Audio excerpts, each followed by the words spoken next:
Hellmut the game. Oh, this game is fun. I gotta highly recommend this game. This could be an easy, quick sell for the quick review. Just go and get it. It is so much fun. This is just one of the in-game treats. This isn't even the actual gameplay. This isn't even part of the game. It's just a little extra. When you go and power up and upgrade your character, your hero, you can get coins and power-ups and special items just by playing this game as Space Invaders clone with the enemies that you fight. It's a little treat, this game. I was quite taken aback at how much fun this is. It's actually quite good, even though I've never been good at Space Invaders. But Hellmut is definitely a great game. You must check it out.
So, after being double crossed, you will have to spawn in with your little floating head and pick a new body. This technically gives you a little bit of an advantage because some of them are more powerful than others. You know, the rat one isn't too strong, but he does move faster. I went with the number 2 choice here, but of course there are 8 transformations in total. Ragnar is probably the best one. And because you're doing a deal with Kara, the game itself gives you little twists and turns throughout the gameplay, because it kind of gives you a difficulty level you won't expect. I mean, the enemies come at you fast and furious. It's really like Gauntlet, and there is a Gauntlet mode which is really fun to play as well, but it's tough as nails, this game. There are really fun touches like the little arcade machine which I showed earlier, and other little bits and bobs. So I'll get into that when I do more gameplay and do a final, hopefully a final updated review. But this is just a quick one. Well, I say it's quick, it's going on forever now, but this game is really tough. Expect to be killed a lot until you get more of the transformations, mutations from Kara.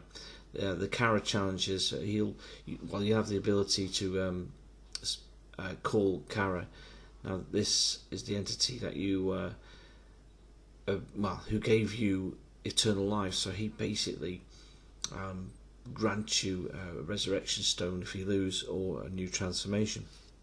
Obviously, the transformations are much more useful because they're pretty badass. Again, Ragnar, the little Viking, has twin machine guns, and they're devastating. And you will live a lot longer, and the game gets more enjoyable once you unlock the rest of the mutations. Each have their strengths and weaknesses. The Rat King is fast, of course, but he gets killed easy. Ragnar's one of the more powerful characters that you'll meet, and is definitely useful. Slimeball is like a ball of slime in an armoured suit. Pretty decent weapon, pretty fast too, fun to use. There's Demon Spawn, it just fires flames really, and fires kind of souls at people, which kills them pretty quickly. But I don't like the character too much. I did like the Orc Fairy, which is well, I can't describe it. The weapon itself that it carries around it is just really weird. It's a rainbow farting cat. A cat farts rainbows that kill. really weird. And it's got a teleport special move as well, which is useless really. I don't use it that much. If you unlock all the rest of the characters, you will eventually get the Professor, and that one is just super OP. Basically, when you beat the game, that's when you get the Professor, and it's, you know, it was a long slog to get that guy, but once you got him, the game is pretty much over because it is super OP. So it's good when you get that really strong character. You can just whiz through the game quite quickly on certain levels, of course, but it still is a challenge because you still get beat by the swarms of enemies. You know, Construct is the other mutation I've almost forgotten about. That's a robot that has a shield, armor shield. I found that character more useful than some of the rest, and a lot more fun, I think. But the game itself, a good few hours spent on it. A lot of fun, tough as hell, I think. When I was playing it, I just felt, this just feels like Gauntlet, you know. Gauntlet was just stuff. I wish it was maze set, you know, rather than just a dungeon. But again, there's some nice touches in this game, a lot of humour. And when you find, this is the first time I found Kara actually.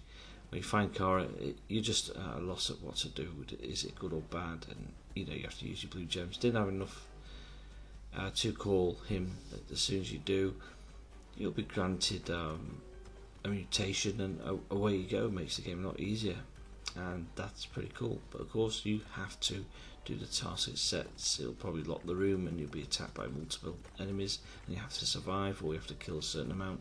You know, it just depends what task Kara gives you, and hopefully, if you win, then you get well, you get rewarded with the mutations and everything. If you lose, then you just don't get the mutations, but you know, you do get some sort of effort reward for trying.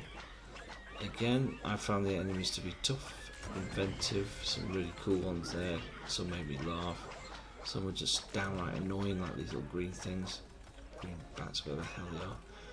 Yeah, it's fast paced, fun, and a great game, so I do recommend it highly.